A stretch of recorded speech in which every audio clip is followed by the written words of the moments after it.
अगर आप भी सी लैंग्वेज में बिगिनर हो तो आपको ये 4 टर्म्स के बारे में पता होना चाहिए। पहले नंबर पर आता है एडिटर। जिस तरह से हम राइटिंग के लिए हैंडबुक का यूज करते हैं उसी तरह से प्रोग्रामिंग लैंग्वेज के कोड को लिखने के लिए एडिटर का यूज होता है, जैसे कि टर्बो सी हो या फिर वीएस कोड। आप कौन सा एडिटर यूज करते हो कमेंट करके जरूर बताना।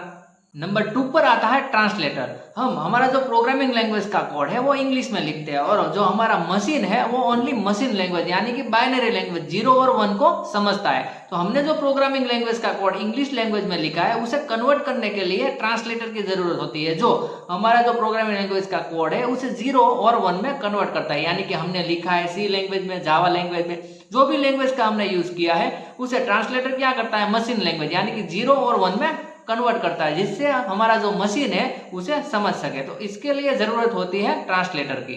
नंबर 3 पर आता है कंपाइलर। कंपाइलर एक ट्रांसलेटर है जो हमारी प्रोग्रामिंग लैंग्वेज में जो कोड में हमने लिखा है उसे मशीन लैंग्वेज में कन्वर्ट करके देता है। कंपाइलर में मेनली क्या होता है, अगर हमने 50 लाइन का कोड लिखा है तो वो एक साथ उसे एग्जीक्यूट करता है। अगर उसमें कोई भी एरर नहीं है यानी कि कंपाइलर को कोई भी एरर नहीं मिलता है तो पूरा का पूरा कोड है उसकी एक एग्जीक्यूटेबल EXE फाइल बना देता है और सक्सेसफुली हमारे प्रोग्राम को एग्जीक्यूट कर देता है। लेकिन हमारे कोड में कोई एरर है, कोई बग है, तो वो क्या करेगा, फॉर एग्जाम्पल हमारे कोड में 10 एरर है यानी कि 10 एरर है, तो वो अलग से हमें एक लिस्ट बनाकर देगा कि आपने जो 50 लाइन का कोड लिखा है उसमें 10 एरर्स है और लाइन नंबर भी वो लिख के देता है। तो ये मेन यूज है कंपाइलर का। और कंपाइलर क्या है, ट्रांसलेटर है जो हाई लेवल प्रोग्रामिंग लैंग्वेज को मशीन लैंग्वेज यानी कि बाइनरी लैंग्वेज 0 और 1 में कन्वर्ट करता है।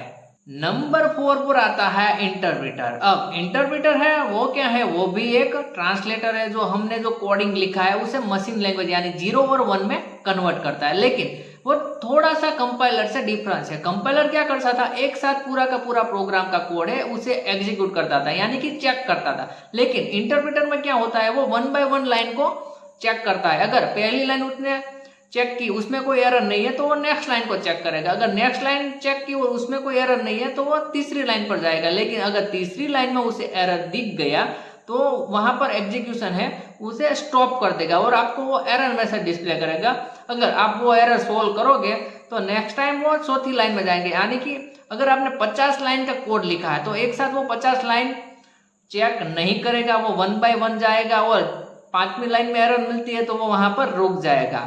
जबकि कंपाइलर में क्या है, वो पूरा का पूरा कोड है 50 लाइन वो एक साथ एग्जीक्यूट कर देता है और बाद में आपको एक लिस्ट देता है, उसके कारण उसका एग्जीक्यूशन है वो फास्ट होता है। और इंटरप्रेटर क्या है, वो 1 बाय 1 लाइन चेक करता है, इसलिए इंटरप्रेटर का जो एग्जीक्यूशन है वो स्लो है। लेकिन डिबग में हमें इससे दुगना फायदा भी होता है।